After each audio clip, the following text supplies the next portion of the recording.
Hi game changers. இந்த வீடியோவில் என்ன பார்க்க போகிறோம் பார்த்தீங்கன்னா, அதாவது சிஎஸ்கே அணியின் ஃப்ளமிங் வந்து தோனி விளையாடாதது குறித்து ஒரு சில விஷயங்களை சொல்லியிருந்தாரு. அது என்னன்னு சொல்லிட்டு முழுசாக இந்த வீடியோவில் பார்த்துலாம் வாங்க. இந்த மாதிரி கிரிக்கெட் அப்படி தெரிஞ்சுங்க நம்ம சேனல் மறக்காமல் சப்ஸ்கிரைப் பண்ணுங்க.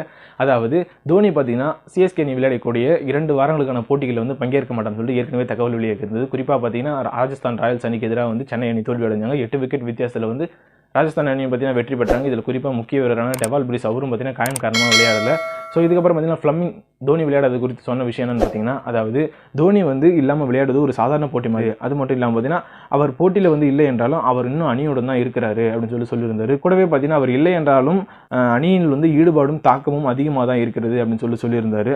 அது மட்டும் இல்லாமல் தான் பஞ்சாப் அணிக்கு எதிராக வந்து டெவால் பிரிஸ் திரும்புவார் என்று தகவல் வெளியாகியிருந்தது. இது பற்றி வந்து அவர் சொல்லும் பொழுது முதல் போட்டியில் காயம் காரணமாக வந்து டெவால் பிரிஸ் விளையாடல. ஸோ அடுத்த போட்டியில் வந்து ஒரு காயத்திலும் குணமடைஞ்சிட்டு வந்து விளையாடுவார்ன்ற நம்பிக்கை இருக்குது அப்படின்னு சொல்லிட்டு அவரும் சொல்லியிருந்தாரு.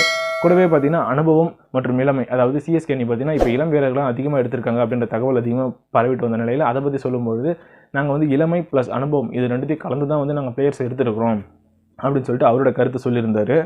முதல் போட்டியில் தோல்வி அடைஞ்சாலும் வந்து அடுத்தடுத்த போட்டிகளில் வந்து நாங்கள் வெற்றி பெறுவோம் அப்படின்னு சொல்லிட்டு அவரோட கருத்தை அவர் பதிவெடுத்திருந்தார். இது பற்றின கருத்து என்ன சொல்லிட்டு நீங்கள் மறக்காமல் கமெண்ட் செக்ஷனில் கமெண்ட் பண்ணுறப்போ இந்த மாதிரியான கிரிக்கெட் எப்படி தெரிஞ்சு நம்ம சேனல் சப்ஸ்கிரைப் பண்ணுங்கள்.